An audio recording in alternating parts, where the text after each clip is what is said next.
Assalamualaikum warahmatullahi wabarakatuh. Om Swastiastu, Namo Buddhaya, dan salam kebajikan. Perkenalkan, kami siswa SMA Negeri 2 Pelayan akan membacakan audiobook yang berjudul Edensor, karya Adria Hirata, yang beranggotakan saya sendiri, Solaila Gita Permatasari, Dwi Aida Beta Sahidah, Rohman Dino, Syahrul Kurniawan, Saifullah Bagus Muniro, dan Sally Purnamasari.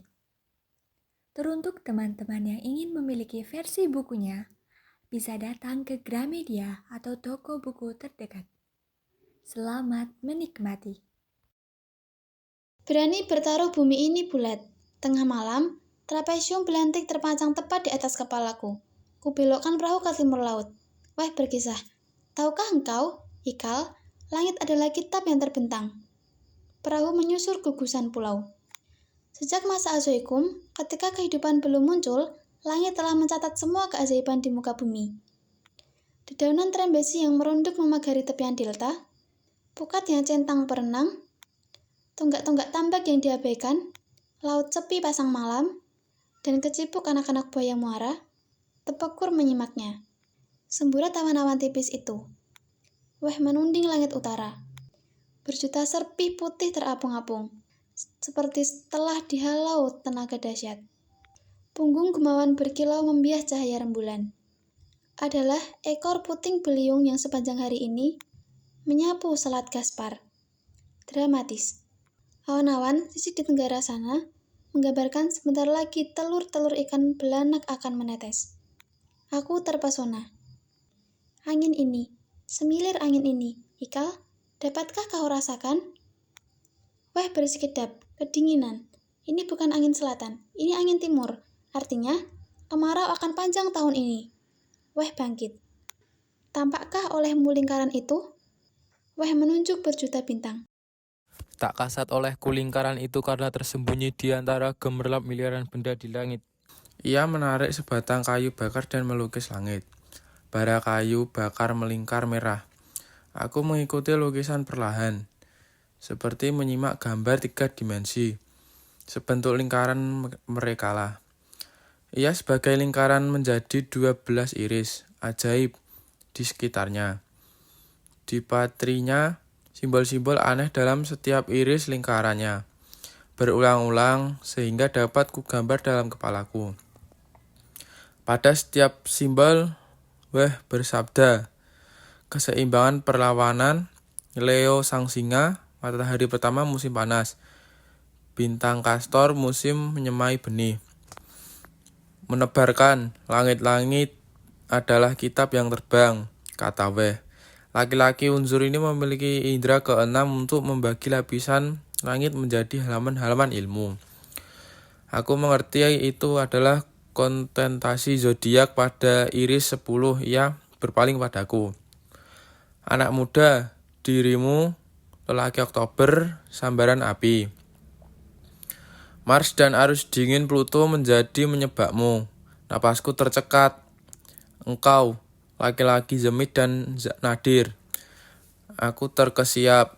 Malam itu ingin kujadikan malam puisi Lucentrius tentang jagat angkasa, galaksi Andromeda dan nebula-nebula Triangulum tak akan ku kejar.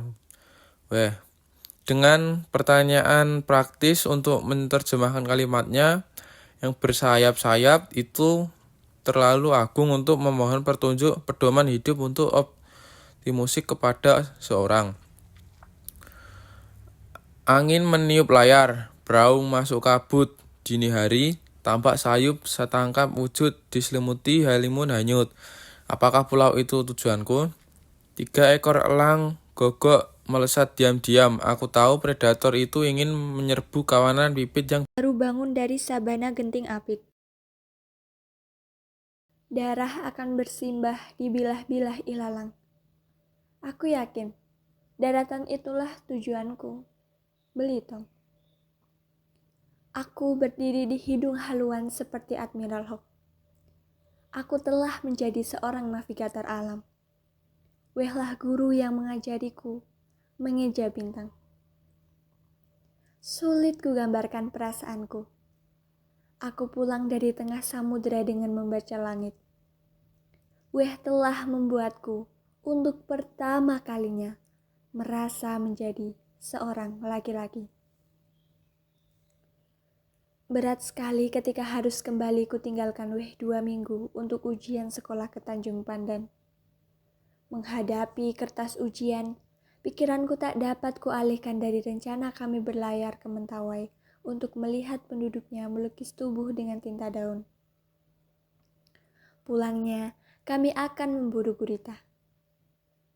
Turun dari bus Riot, tak sempat aku pulang ke rumah, aku langsung ke pangkalan. Namun, kulihat perahu Weh Limbung, layaknya bahtera tak bertuan. Penambatnya terseret lunglai. Lampu badai masih menyala. Layarnya bergulung. Di ujungnya terjuntai sepasang kaki yang pucat. Hatiku dingin. Aku melompat ke sungai berenang menuju perahu. Tubuh Weh terbungkus lilitan layar. Berayun-ayun. Laki-laki pembaca langit itu telah mati. Mati meragan, menggantung dirinya sendiri di tiang layar. Penyakit yang tak tertanggungkan telah merobohkan benteng terakhir semangatnya. Benteng terakhir itu adalah aku. Tubuhku menggigil waktu membuka jalinan tali rami yang menjerat lehernya. Ku peluk tubuh Weh. Wajah yang tua, keras, dan biru terkulai di lenganku. Di sakunya masih mendesis lagu-lagu cinta orang Melayu dari program radio RPM Malaysia. Aku berteriak-teriak, tapi suaraku surut diisap sunyi semenanjung. Serak ditingkah riak ombak, lindap ditelan angin, terhalau ke laut Cina Selatan. Usungan digotong, pemikulnya menggerutu. Seperti hidup mereka yang terbuang. Kuburan para pembunuh diri itu pun dipisahkan.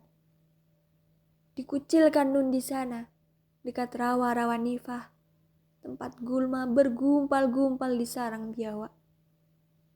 Aku diam terpancang seperti nisan-nisan kayu sekunyit yang didesaki ilalang. Orang Melayu bekerja keras sepanjang hidup. Membanting tulang belulang, berkeringat darah, berlumur cobaan berat. Siapa yang menyerah tak dapat tempat di hati mereka. Hanya aku sendiri yang tersedan. Lututku lemah melihat Weh dicampakkan ke dalam lubang. Diuruk sekenannya, ditancapi gagang pacul yang tadi patah waktu menggali liang lahatnya, lalu ditinggalkan begitu saja. Pesan terakhir Weh, Zenit dan Nadir, seperti akar ilalang yang menusuk-nusuk kakiku, menikam hatiku.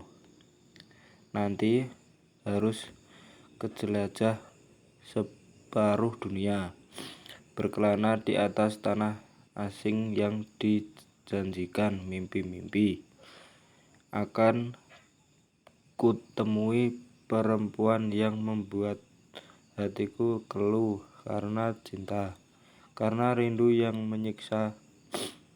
Untuk memahami kalimat misterius itu, di kuburan usang, di antara nisan para pendusta agama itu, aku sadar aku telah belajar mencintai hidup dari orang yang membenci hidupnya. Dan Weh adalah orang pertama yang mengajariku mengenali diriku sendiri. Mosaik 2 Persyarikatan Bangsa-Bangsa. Einstein kedua dalam hidupku yang mengenalkanku pada diriku sendiri adalah tokoh legendaris ini, Mak Bira, dukun beranak kampung kami. Waktu kau lahir, Ika, nyalo. Nyalo tak lain ucapan terakhir yang dipakai orang Melayu jika kehabisan kata untuk melukiskan dahsyatnya angin, gemuruh hujan, dan gemita petir. Tengah malam pula, mengapa alam bergelora menyambutku? Tak jelas. Yang pasti hanya saat itu ibuku Sanemen ingin anak perempuan. Ibu sudah bosan setiap hari dikerubuti laki-laki. Ayahku dan 4 orang abangku yang cenderung mengacau. Tertekan batinnya mengurusi makhluk yang secara alamiah punya ego yang lebih besar dari tubuhnya sendiri. Ibu, yang berteori bahwa seni pengelolaan rumah tangga terletak pada anak perempuan, mengaku lambat laun terkorosi jiwanya. Sebab bujang-bujang di rumah kami hanya bisa diredam dengan menerapkan manajemen manderkawat. Dulu, setelah mendapat anak lelaki, pada persalinan pertama, ibu tersenyum pahit mendengar Mak Pirah meneriakkan bujang. Pada persalinan kedua, ia bersalin lagi, Mak Pirah menerik. Nomor 3, bujang lagi. Persis teriakan panitia perhitungan suara. Namun ibu yang besar dalam pendidikan Jepang sehingga menjadi pribadi yang lihat, tak sudi takluk meski Mak Pirah lagi-lagi berseru bujang pada persalinan keempat. Ia pantang menyerah sebelum Mak Pirah teriak dayang. Persalinan kelima, cerita Mak Pirah, bahkan ibumu sudah menyiapkan nama anak perempuan. Nama itu Nur Tantiana Wassalam. Nur adalah cahaya, Tantiana dari bahasa Melayu. Pedalaman, Tanti artinya ditunggu-tunggu. Wassalam ya wassalam. Secara halus, nama itu berarti cahaya terakhir yang telah lama ditunggu-tunggu. Hari persalinan tiba. Mak Pirah selalu menceritakan ini setiap aku mengantar tembakau untuknya. Ibumu perempuan yang keras pendiriannya. Kau tahu Ikal, tanggal 23 Oktober waktu itu, pukul setengah 12 malam hujan lebat. Sudah 1 jam ibumu sakit perut, tapi tak sedikit pun ia mau mengejan. Perempuan tua temperamental itu meninggikan suaranya. Kupaksa berkali-kali ia mengejan, dilawannya semua perintahku. Ibumu tersenggal-senggal, matanya melotot melihat jam beker. Jam beker, Masya Allah, jam beker. Aneh bukan? Tembakau yang tadinya kuberikan tak dilinting Mak Pirah, tapi diremasnya menjadi bola kecil dan dibelesakkannya ke dalam geraham. Artinya ia sedang serius. Tak ada yang paham apa mau ibumu. Cerita makin seru. Hampir pukul 12 malam, ketupanya pecah. Ibumu mengap-mengap tapi masih berkeras tak mau mengejan. Matanya tak berkedip mengawasi jam beker. Bibi-bibimu tak dapat membujuknya agar mengejan. Keadaan sudah gawat, kami cemas bukan buatan. Kuhardik ibumu, Nyi mengapa kau pandangi terus jam beker itu? Kau mau melahirkan tidak? Ibumu tidak peduli, sama sekali tidak peduli. Dianggapnya angin saja gertakku. Itulah kalau kau mau tahu watak ibumu, keras seperti kawat. Aku marah besar. Aku tegang menyimak. Kumarahi lagi ibumu. Apa maumu, Nyi? Keluarkan bayimu sekarang. Ibumu pucat kehabisan napas, tapi masih membatu. Air ketukan bersimbah-simbah. Aku panik habis sudah kesabaranku. Apa kau mau mati, Nyi? Ibumu tersentak. Ia menatapku sejam sekali. Dan inilah bagian yang paling kusukai dari seluruh cerita ini. Sambil